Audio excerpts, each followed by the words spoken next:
दोस्तों कहते हैं ना कि कोई भी काम छोटा या बड़ा नहीं होता है। यह आपके ऊपर निर्भर करता है कि आप कौन सा काम करके अपनी ऊंचाई पर जाकर खड़े हो सकते हैं। दोस्तों बहुत सारे इतिहास के पन्नों से जुड़ा है कि लगभग छोटे से छोटे काम शुरुआत करते हैं और अपने आप को कामयाब बना लेते हैं। दोस्तों आप देख रहे हैं स्टोरी वॉइस और मैं हूं चंदन। दोस्तों आज मैं उस शख्स की बात करूंगा जो अपने जीवन काल में परिस्थिति खराब होने के कारण अखबार और दूध तक घर घर बेचे, यहाँ तक कि वह अपने ही घर को गिरवी रखकर लोगों की बाल तक काटे और आज अपने मुकाम पे पहुँचे हैं। दोस्तों कहते हैं कि अगर किसी इंसान में कुछ कर गुजरने का जज्बा हो तो वह अपने हाथों से अपनी किस्मत बदल सकता है। सफलता के शिखर पर पहुंचने के लिए कड़ी मेहनत और लगन से बढ़कर कुछ नहीं चाहिए। अगर आप किसी चीज़ के लिए जुनूनी हैं तो सबसे कठिन चुनौती भी आपको छोटी लगेगी। ऐसा ही कुछ कर दिखाया भारत के अरबपति नाई रमेश बाबू ने। बेंगलुरु के रमेश बाबू अरबपति नाई तो हैं ही, साथ ही उनके पास लग्जरी कारों का सबसे बड़ा कलेक्शन भी है। रमेश बाबू के पास रोल्स रॉयल्स, मर्सिडीज, BMW और ऑडी जैसे सैकड़ों लग्जरी कारें हैं। उनकी सफलता की कहानी किसी को भी अनोखी और नए नए विचार खोजने के लिए प्रोत्साहित कर सकती है। दोस्तों उनका एक टाइम भोजन करके किया गुजारा। रमेश बाबू का जन्म बेंगलुरु में हुआ था। उनके पिता पी गोयल नाई की दुकान चलाते थे। 7 वर्ष की उम्र में ही रमेश ने अपने पिता को खो दिया। परिवार में कोई कमाने वाला नहीं था। इसी वजह से उनकी मां ने अपने 3 बच्चों का पेट भरने के लिए लोगों के घरों में आया का काम किया।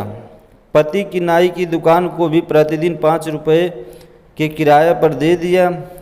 प्रति माह लगभग 40 से 50 रुपये की कमाई का ज़्यादातर हिस्सा कपड़े, किताबें, फीस और बाकी चीज़ों पर खर्च हो जाता था। स्थिति ऐसी थी कि परिवार में सिर्फ एक टाइम भोजन करके ही गुजारा करना पड़ता था।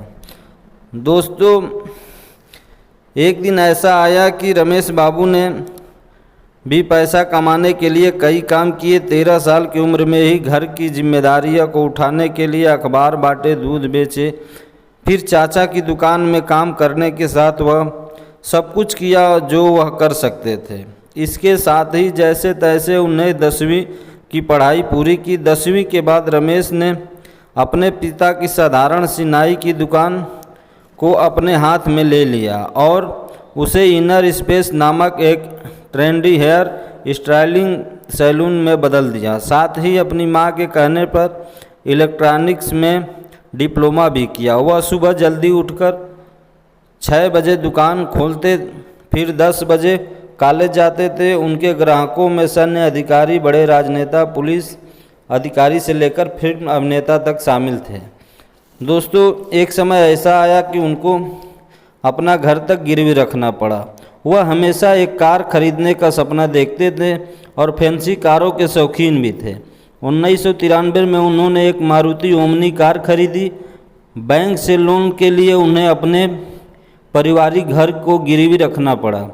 उन्होंने कार को पहले खुद के उपयोग के लिए रखने के बारे में सोचा, लेकिन EMI लगभग 6800 रुपये थी और वह जानते थे कि एक नाई के रूप में वह मासिक 10,000 या 20,000 कमा सकते हैं, जो अन्य खर्चों के साथ EMI चुकाने के लिए पर्याप्त नहीं था। इसलिए उन्होंने उसे किराए पर देना शुरू कर दिया। रमेश बाबू कड़ी मेहनत से अपनी यात्रा की शुरुआत की।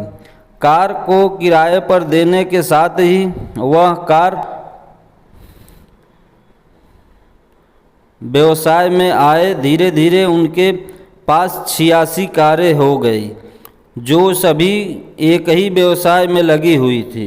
उनके पास ग्राहकों का एक अच्छा नेटवर्क हो गया था।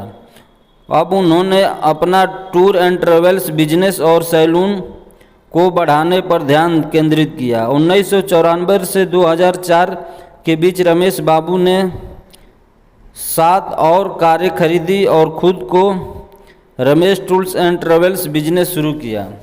दोस्तों एक बार ये दिवालिया भी हुए थे। दिवालिया होकर फिर खरीदी रॉयल्स रॉयस। रमेश बाबू ने हेयर कट और हेयर स्टाइल सीखने के लिए सिंगापुर में जाकर कोर्स किया। वापस आकर उन्होंने खुद को हेयर स्टाइल बनाना शुरू कर दिया। उनका मानना है कि यदि आप व्यवसाय करना चाहते हैं तो आपको व्यावसायिक जोखिम लेने के लिए हमेशा तैयार रहना चाहिए।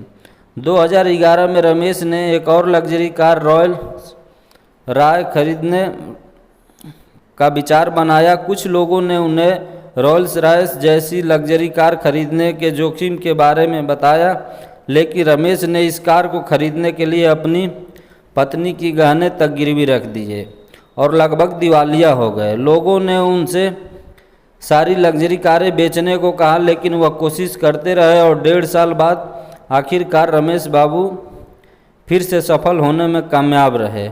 आज उनका बिजनेस दिल्ली और बेंगलुरु में सफलतापूर्वक चल रहा है। दोस्तों इनसे हम सभी को एक सीखने की चीज़ है कि अपने लक्ष्य के प्रति दृढ़ संकल्पित होना आवश्यक होता है। इसी से इंसान सफलता पाता है। संघर्ष तो सभी के जीवन में है, लेकिन जो हौसलों से काम करते हैं वहीं सफल होते हैं। कुछ कर गुजरने की जिद ही आपका कार्य अन्य लोगों के लिए प्रेरणा का स्रोत बनती है। महानता जन्म से नहीं मिलती, इसके लिए संघर्ष करना पड़ता है। मंजिल तक पहुंचने के लिए खुद पर विश्वास होना ज़रूरी है। दोस्तों आप सभी को हमारी वीडियो कैसी लगी? अगर अच्छी लगी है तो हमारे चैनल को ज़रूर सब्सक्राइब कीजिए और एक लाइक ज़रूर कर दीजिए और हमें कमेंट में बताइए कि आप सभी को हमारी वीडियो कैसी लगी।